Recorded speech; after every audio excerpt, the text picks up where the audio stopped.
Hey friends, I'm so glad you found me. I'm Stephanie Carter-Kelly, a physical therapist that integrates yoga into everything that I do.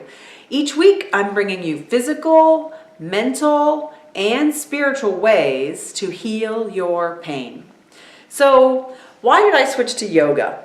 Or why do I think yoga now has this added benefit to the physical therapy that I provided for many years? One of the things yoga really taught me was how to understand stress and the role that it plays in our bodies on a day-to-day basis.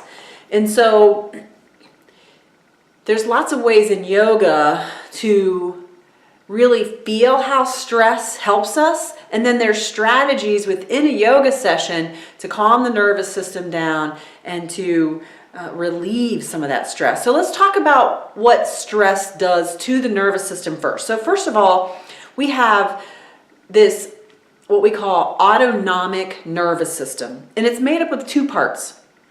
One part is the parasympathetic nervous system. The parasympathetic nervous system is where we just have this steady state, this calm all day long. We can handle whatever comes at us, where all of our normal body systems are working correctly. It's really where we're supposed to be all the time. So that's the parasympathetic nervous system. The nickname for that part of the nervous system is called rest and digest. So it doesn't mean resting to the point of falling asleep. It just means we're in a steady, calm state. The other part of the nervous system that you may have heard about is called the sympathetic nervous system. The nickname for the sympathetic nervous system is called fight, flight, or freeze. The fight, flight, or freeze part of the nervous system. The sympathetic nervous system gets activated when we have this acute stress response.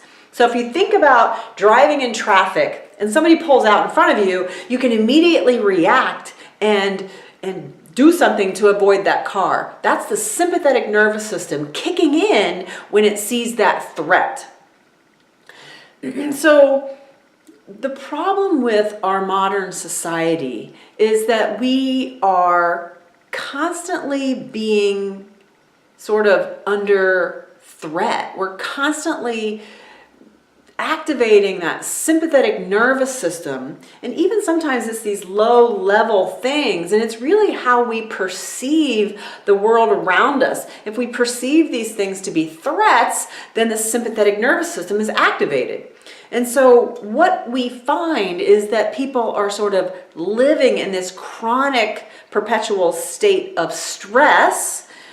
It's supposed to be acute, but we're living in this chronic state of stress with the sympathetic nervous system turned on all the time. So what are the ramifications of the sympathetic nervous system reacting?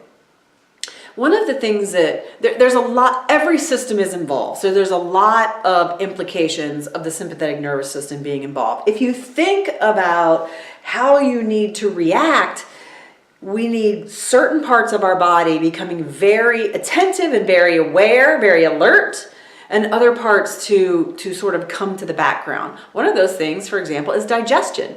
When you need to react very quickly, you don't need the digestive system working. And so blood goes to other areas and leaves the digestion alone. And so that's why one of the symptoms of someone who has chronic stress or this sympathetic overdrive is poor digestion, irritable bowel syndrome, constipation, diarrhea, even acid reflux is a symptom of chronic stress.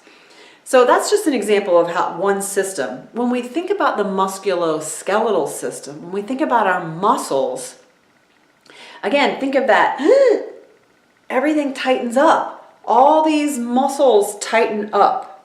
And the muscles down the back tighten up. The muscles of the hips, the big muscles that are going to help you run, the big muscles that are going to help you fight, those are the muscle groups that are going to be activated when the sympathetic nervous system gets on alert.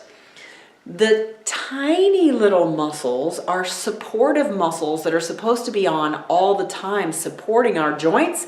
They sort of fall away into the background. So our core muscles, our rotator cuff muscles, the deep muscles of our hips, all of those muscles just sort of deactivate, while the big muscles then are active. And if we're continually in that state of sympathetic overdrive, all of those big muscles stay turned on. So especially those muscles down the spine, people say they have this tension in the back all the time, and so they stretch it, and it helps temporarily, but it doesn't help for long term. A massage can help temporarily, but it doesn't help long term, because they're not dealing with the root of the problem. The root of the problem is stress, chronic low-level stress from looking at your phone or email or kids or conversations, relationships, work, all of these things coming at us that we perceive to be necessary and a threat to our livelihood. That keeps us in that sympathetic overdrive. So we have to deal with the root of the problem.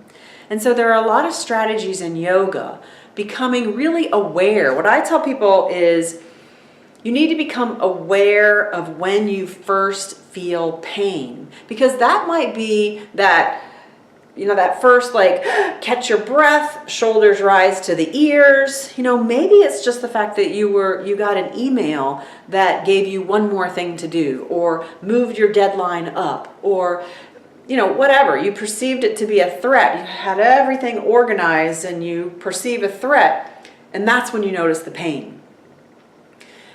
Becoming aware of the stressors that activate your pain rather than the position that you're in. We're always blaming our pain on our posture, or the fact that we sit too long, or we blame the pain on a lot of physical things, the diagnosis that we have, the structure of our back. We blame the physical aspects as causing our pain, and we sort of negate or don't accept there's a lot of other stressors in our life that can trigger the pain in exactly the same way.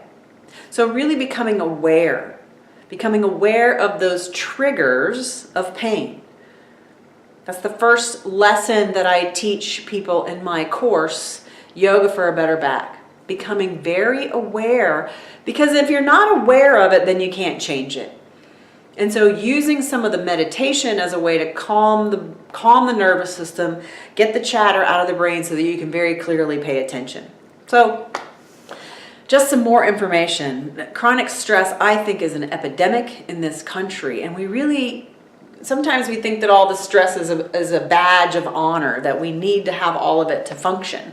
But it's really taking a toll on our health, and especially the spine and the musculoskeletal system. So if you learned something from this video, share it with your friends. Hit the thumbs up and like it. Subscribe to my channel and hit the little bell so that you get an alert each week. And I'll bring you new information about how to really heal your pain. I'm Stephanie Carter Kelly, yoga, physical therapist. Namaste.